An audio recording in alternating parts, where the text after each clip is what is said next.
नमस्कार दोस्तों, आज हम लोग आए हैं दमोह में topper coaching classes Narendra Kuderiya sir यहाँ, जिनका पता है धर्मपुरा, वार्ड नंबर 39 दमोह। अरे पतलू, कोचिंग क्लासेस में प्रवेश शुरू हो गया है। हाँ मोटू, यहाँ पहली से 12वीं तक की क्लासेस हैं, साथ में मैथ्स, इंग्लिश और स्पोकन इंग्लिश भी पढ़ाई जाती है। अगर मैं यहाँ पढ़ूंगा तो इस बार जरूर अच्छे नंबर लाऊंगा और शायद रोज समोसा भी मिलेगा। अरे मोटू, पहले पढ़ाई पर ध्यान दो, फिर सफलता अपने आप मिलेगी। Welcome students.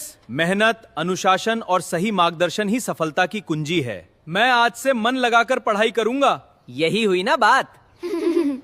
दोस्तों, अगर आप भी अच्छी पढ़ाई करना चाहते हैं तो आज ही टॉपर्स कोचिंग क्लासेस में प्रवेश लें और अपने सपनों को साकार करें।